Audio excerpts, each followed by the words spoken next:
পৃথিবীতে কেউ আছে কি না জানি না যে আমাদের মুসলিম ভাইদেরকে রক্ষা করার মতো, যদি আল্লাহর কুদরতে যদি আমাদের মুসলমান ভাইদেরকে, মুসলমান ভাই বোনদেরকে, মুসলমান দেশটাকে যদি আল্লাহর কুদরতে যদি রক্ষা করে, তাহলে এই দেশ রক্ষা পাবে।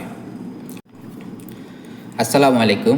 আশা করছি আপনারা সকলেই ভালো আছেন। আপনারা সকলে এটাও জানেন যে একটা ইহুদি দেশ, ইহুদির রাষ্ট্র আমেরিকা সহকারে যেভাবে ইরানে হামলা চালাইতেছে, ইরানের তাণ্ডব চালাইতেছে, ইরানের নিরীহ মানুষদেরকে মেরে ফেলতেছে, আমাদের মুসলমান ভাই ইরান তাদেরকে যেভাবে বোমা ফালাই মেরে ফেলতেছে, আমরা আসলে মুসলমান জাতি হিসাবে কখনো আমরা আশা করি নাই এই ধরনের যে তাণ্ডব চালাইবে একটা ইহুদি দেশ।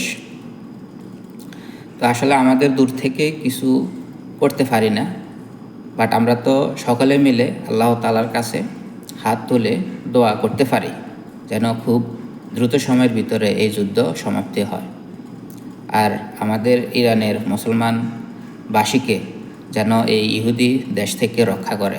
ইহুদির যেভাবে তাণ্ডব চালাইতেছে, এই তাণ্ডব থেকে যেন খুব দ্রুত সময়ের ভিতরে রক্ষা করে।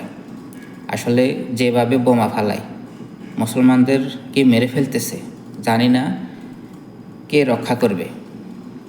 পৃথিবীতে কেউ আছে কি না জানি না যে আমাদের মুসলিম ভাইদেরকে রক্ষা করার মতো, আসলে আমি জানি না। শুধু এতটুকুই জানি, যদি আল্লাহর কুদরতে যদি আমাদের মুসলমান ভাইদেরকে, মুসলমান ভাই বোনদেরকে, মুসলমান দেশটাকে যদি আল্লাহর কুদরতে যদি রক্ষা করে, তাহলে এই দেশ রক্ষা পাবে।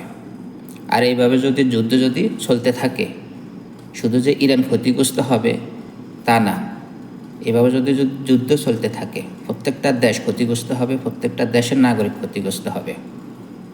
তো জানি না এই যুদ্ধ কবে সমাপ্ত হবে, কবে শেষ হবে।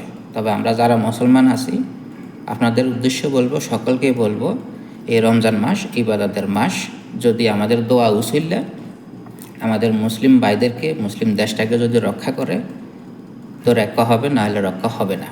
তা আসুন এই ইবাদতের মাসে আমরা বেশি বেশি করে আল্লাহ তাআলার কাছে দোয়া করি যেন আমাদের এই মুসলমান ভাইদেরকে, মুসলমান বোনদেরকে, মুসলমান দেশটাকে আল্লাহর কুদরতে যেন রক্ষা করে।